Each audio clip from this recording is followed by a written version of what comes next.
Yo, dahil wala lang akong maisip na content, ito na lang muna ang gagawin ko ngayon. Napanood ko to kay Ace Hombre, yung gaganyan, tapos gagawa ng kwento, ganun. So credits kay Ace Hombre. So ayun, simulan na natin. So ako nga po pala si Window, o mas kilala sa pangalang Inidoro. Tangina. Inidoro po yung tinawag sa akin ng karamihan kasi ako daw po ay mukhang spaceship. Spaceship po yung tingin nila sa akin kasi kung ang daw po talaga, pag tinitigan akong mabuti, ako daw po ay mukhang bakla. O minsan mukha naman daw po akong tooth fairy. Hindi, minsan kasi alam ko talaga mapagbiro sila eh. Pero ang totoong tingin talaga nila sa akin na isa daw akong mukhang demonyo.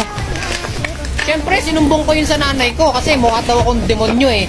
Nung tinanong ko yung nanay ko, ma, ano ba talagang tingin mo sa akin? Ang sagot sa akin, anak, ang tingin ko talaga sa'yo mukha kang uslog. Tapos, siyempre, sabi ko sa nanay ko, ma, ano ba talaga yung totoo? Alam ko nagbibiro ka lang. Ang sagot niya sa akin, hindi anak, joke lang. Ang totoong tingin ko talaga sa'yo mukha kang sapatos. Ang ginawa ko na lang, nagpunta na lang ako sa tatay ko. Kasi sabi ko, Papa, niloloko ako ni mama, mukha daw akong sapatos. Ano po bang itsura ko? Sabi po sa akin ng papa ko, anak, mukha ka talagang ubas. Pero pag inayusan mo naman yung sarili mo, mukha kang spaceship. Siguro tropa mo din yung mga tropa ko pa. Ganito na lang yung ginawa ko. Nagpunta ako sa kapatid ko. Sabi ko sa kapatid ko, Kuya, ano bang itsura ko? Ano bang tingin mo sa akin? Sabi ng kuya ko, kapatid, ikaw ay mukhang babaeng ikakasal.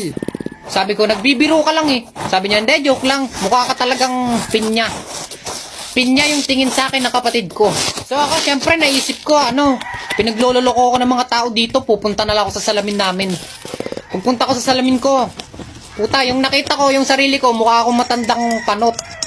Pero nung tinitigan ko ng ayos, mukha naman akong roller coaster. Tinry ko mag side view, mukha naman daw po akong talong. Putang ina, ayoko na.